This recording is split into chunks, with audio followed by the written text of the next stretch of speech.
Itu memang kita butuh. Karena Quran itu teks. Teks itu harus difahami ahlinya. Tapi ketika orang ngomong, ayo kita kembali ke kitab buah, itu kembali yang apa? Terus tentang apa? Sehingga banyak orang yang entah saking angkuhnya, entah saking benarnya tidak tahu. Saya tidak mau kembali kepada Quran. Kenapa? Saya tidak pernah keluar, saya di situ. Kembali itu kan sudah keluar baru kembali. Itu entah saking angkuhnya, entah saking benarnya tidak tahu. Mau kamu katakan angkuh ya masuk akal. Saya tidak mau kembali, saya tidak pernah keluar. Memang saya sudah di situ. Benar mana? Bisa jadi ya sudah ini itu wilayah yang nggak jelas itu. Tapi bahwa mukjizatnya Nabi itu menerangkan sesuatu yang kayak iya kayak enggak. Karena orang kafir itu pintar mengemas kebatilan sebagai kebenaran. Jadi enak zaman Nabi Musa ngadepi Fir'aun yang karuan salah. Nabi Muhammad itu enggak. Ngadepi satu komunitas yang mereka punya jargon yang seakan-akan benar. Misalnya Ka'bah itu sakral, Baitullah. Orang kafir itu percaya keramatnya Ka'bah, percaya. Sehingga mereka kalau bikin berhala itu harus dekat Ka'bah, bentuk barokah Ka'bah. Gak kurang ajar gimana? Maka berhala-berhala itu paling banyak di dekat Ka'bah, karena supaya apa? Dapat barokahnya Ka'bah. Ribet kan? Kamu kafirkan tuh percaya barokah Ka'bah, tidak dikafirkan itu kurang ajar. Ka'bah kok jadi ruwet. Ribet banyak ngadepi. Itu susah memang ngadepi logika ya. Makanya kan apa ya, kayak kita ngerawat anak itu. Mau dilonggar nanti manja terus goblok, mau dikerasin nanti minggat, ribet kan. Jadi ngelola kebenaran itu tidak gampang. Lalu Nabi datang bil haqqil bayyin, dengan kebenaran yang nyata. Dimulailah dari surat diantaranya lam yakunil ladzina kafaru min ahlil kitab wal musyrikin munfakina hatta ta'tiyahumul bayyinah. Bayyinah itu siapa? Rasulun minallah yatlu suhufam mutahharah. Orang-orang kafir baik berkategori ahli kitab yaitu Yahudi Nasrani maupun yang berkategori orang-orang musyrikin yaitu orang-orang yang menyekutukan Allah yang non samawi, yang tidak punya kitab samawi. Itu tidak mau tercerabut, munfakin itu tidak mau tercerabut dari akar mereka hatta ta'tiyahumul bayyinah, sehingga datang kebenaran yang begitu nyata, begitu jelas. Saking jelasnya siapapun mau tahu dan nggak bisa dibatalkan oleh apapun, termasuk oleh perilaku sosial. Siapa itu? Rasulun minallah yatslu suhufam mutahharah, itu yaitu Rasulnya Allah yang membaca lampiran-lampiran suci, yaitu Quran. Sehingga Nabi datang dengan analogi pembanding. Orang-orang yang berpikir Tuhan harus banyak karena urusan itu banyak, problem banyak. Lalu Nabi bikin analogi. Andaikan kamu sebagai pembantu yang punya majikan banyak, perintahnya beda-beda, kamu mau enggak? Ya enggak mau, enggak enak Muhammad kalau punya bos banyak, perintahnya beda-beda, semuanya egois harus dituruti, enggak mau. Enak mana sama punya majikan satu? Enak satu Muhammad. Ya sudah, Tuhan kamu itu majikan kamu. Kalau banyak-banyak bingung kamu, perintahnya banyak nanti. Terus mereka mau, ya sudah Tuhannya satu saja. Jadi karena mereka mau tidak mau, harus berpikir kalau Tuhan banyak berarti perintahnya banyak, memuaskan satu Tuhan dibenci Tuhan yang lain, memuaskan yang lain dibenci yang lainnya, pokoknya ribet. Hari ini minta dilayani, Tuhan yang satu minta dilayani, itu kan ribet. Jadi Nabi itu pakai logika yang gampang. Makanya ketika Allah menjelaskan itu, ketika Allah dorobawa masalar rojulan fihi syuraka umutasyakisuna wa rojulan salamal dirojul hal yastawiyani masalah. Alhamdulillah Allah bikin satu perumpamaan, ada orang yang punya majikan banyak, yang satu punya majikan hanya satu.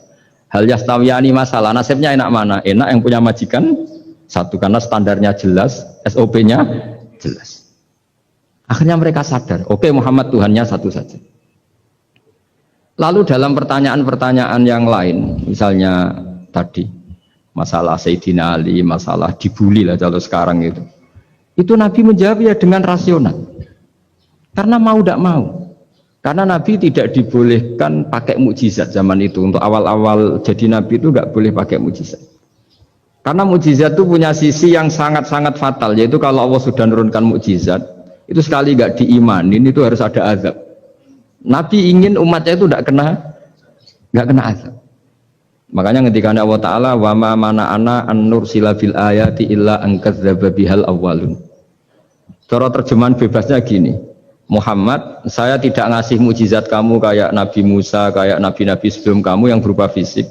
Itu problemnya satu, sekali saya menurunkan mukjizat, tren umumnya ini didustakan.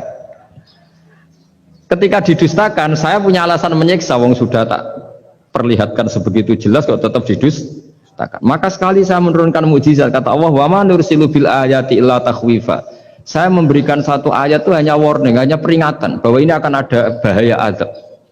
Sehingga karena pilihannya itu Nabi milih gak ada mukjizat yang seperti nabi-nabi sebelumnya, milih mukjizat yang ilmiah, yaitu Al-Quran yang kita warisi sampai sekarang. Alhamdulillah. Karena kata ulama-ulama, nah ini pentingnya penjelasan. Andaikan mukjizat kita itu hanya tongkat, maka hanya ada di museum. Kita lihat tongkatnya Nabi Musa, mungkin klaimnya ada di Turki. Mukjizat tabut kita lihat lagi di mana lah tempat di museum apa. Tapi kalau mukjizatnya Al-Quran, itu umatnya Nabi akan merasakan nikmatnya ila yaumil kiamah. Misalnya kita dalam bersuami istri atau dalam berkeluarga atau dalam bermasyarakat, itu Quran kalau nasihati kita gampang sekali. Misalnya wa ashiruhunna bil ma'ruf fa in karihtumuhunna fa asa an takrahu syai'a wa yaj'alallahu fi khairan katsira. Sudahlah kalau sama istri itu yang baik. Jika ada watak istri yang kamu nggak suka, dalam ketidaksukaan kamu itu ada kebaikan yang banyak. Kamu nggak suka karena kalau istri kamu sering marah, kamu nggak suka. Sukanya yang senyum. Tapi kalau senyum terus sama orang lain juga senyum, ribet kan kamu. Jadi sudah anggap saja ada hikmahnya. Semua itu ada hikmahnya. Kalau istri kamu marah tidak kelihatan marahnya, dipendam, itu enggak ekspresif. Cara akting sinetron enggak masuk itu. Tapi kalau marah kelihatan marahnya itu ekspresif, itu kecerdasan, itu apa? Bisa menumpahkan keinginan. Wah itu bagus ini. Jadi disuruh lihat sisi apa? Positifnya. Imam Syafi'i itu pernah ketemu seseorang yang di depan beliau cium tangan hormat. Suatu saat dikasih tahu sama santrinya yang lain, orang yang mencium kamu wahai Imam Syafi'i itu di belakang ngerasani kamu, bully kamu. Kata Imam Syafi'i, baguslah. Kenapa? Berarti saya wibawa, di depan saya tidak berani. Jadi enteng saja. Beliau dikasih tahu, tetangga kamu banyak yang benci engkau ya Imam Syafi'i. Baguslah, tidak akan utang saya. Justru yang kenal-kenal itu yang utang-utang itu. Jadi enteng terus. Jadi dunia ini dianggap gampang saja. Coba kalau istri kamu sedang rukun sama sedang marah itu murah mana? Murah marah. Kalau rukun minta ke mall posek. Jadi ulama dulu itu murah mana? Marah sama rukun. Kalau sedang harmonis minta kemana? Mahal kan? Kalau pas marah. Jadi ulama dulu itu lucu, apa ya? Gampang sekali nanggapin sesuatu itu. Imam Abu Hanifah itu kalau ketemu yang utang beliau itu dia yang sembunyi karena malu. Kalau kita kan enggak, yang sembunyi yang utang. Kalau Abu Hanifah enggak. Yang sembunyi itu Abu Hanifah. Kasihan dia malu kalau ketemu saya, kan masih punya utang saya. Itu kalau kamu ingin jadi wali itu gitu. Kalau ketemu yang utang kamu yang lari. Itu bisa bank tutup karena yang lari yang utangin. Dalam cerita-cerita wali itu unik-unik. Robi'ah Adawiyah itu pernah kemalingan, itu beliau sembunyi. Malingnya nyari apa, dia sembunyi. Habis itu ditanya, kenapa engkau sembunyi? Sama lu, sama malingnya. Karena rumah saya nggak ada yang bisa dimaling karena enggak punya apa-apa. Jadi ini kalau berpikir rasional kan ada Habib Fikri bahasa rasional. Ini tak latih berpikir yang agak-agak rasional. Nah, Nabi itu diutus dalam kondisi masyarakat yang rasional. Sehingga repot. Dan yang tidak rasional itu punya kecakapan olah kata sehingga seakan-akan rasional. Makanya ada kalimat terkenal di kalangan ulama, kalimatu haqqin urida bihal batil. Omongannya benar, tapi maksudnya tidak benar. Kayak tadi, la hukma illa lillah. Tidak ada hukum kecuali yang ada di Quran. Tidak ada hukum kecuali yang diturunkan Allah. Pertanyaannya, apa itu? Ya Quran. Lah iya apa? Makanya kata Sidina Ali, ya sudah, sal hadal mushaf, tanya mushaf kamu. Oh ya tidak bisa, itu kan hanya kertas sama tulisan. Makanya tanya ulama, kata Sidina Ali. Nah Quran itu bal huwa ayatum bayinatun fi suduril ladzina utul ilm. Quran itu begitu jelas sebagai solusi, tapi di hatinya orang yang punya ilmu. Sehingga kemudian lahir beberapa generasi tauhid. Yang paling masyhur dimulai tauhid itu yang masyhur ya, yaitu adalah ketika ada orang namanya Muhammad bin Jubair bin Mut'im. Itu bapaknya Muhammad ini namanya Jubair bin Mut'im. Itu dia orang kafir, masih kafir. Dia datang ke Madinah itu untuk negosiasi tawanan perang Badar. Dulu beberapa orang yang negosiasi sama Nabi itu ya nunggu di masjid. Singkat cerita, Nabi sholat maghrib baca surat Wattur wa kitabim mastur fi raqim mansur wal baitil ma'mur was-saqfu fil marfu wal bahril masyur. Terus dia dengerin sampai Allah tanya, am khuliqu min ghairi syai'in. Kalau kamu tidak ngakui saya sebagai Tuhan, kata Allah, silahkan Anda berpikir bahwa alam raya ini dimulai dari ketiadaan. Atau kamu sendiri merasa sebagai pencipta alam raya ini, pencipta langit dan bumi. Itu namanya am khalaqus samawati wal ard. Itu orang itu disebut dahiyatul Arab, orang paling cerdas di Arab. Itu dia bingung. Dia selamanya kafir.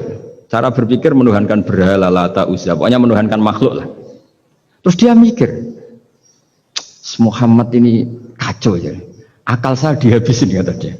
Jadi cara berpikir dia pakai akal, dia tidak percaya mukjizatnya Quran, tapi dia bilang Muhammad ini kacau, akal saya dihabisin.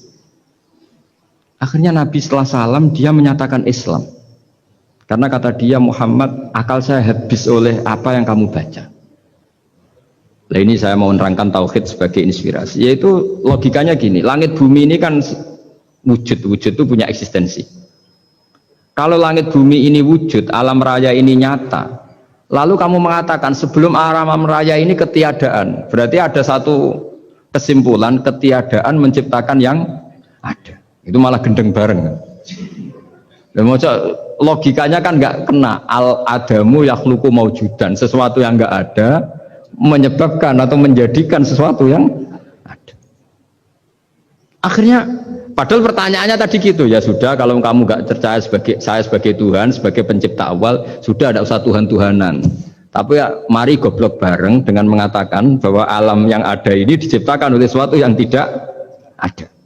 Jadi Jubair, saya tidak mau goblok Muhammad, sudah iman saja saya, karena saya tidak mau goblok. Jadi agama ini datang dengan keceriaan berpikir. Sehingga Ibnu Hajar al-Asqalani mengatakan hadatin ja'a bil iltizat al-aqli. Agama ini datang dengan kenyamanan berpikir. Coba kalau Anda seorang profesor atau seorang doktor atau seorang ilmuwan, kemudian Anda diajak goblok dengan teori baru bahwa sesuatu yang ada itu diciptakan oleh yang tidak ada. Mau enggak kamu? Mau semengira suatu diajarin sesuatu yang ada diciptakan oleh yang tidak ada.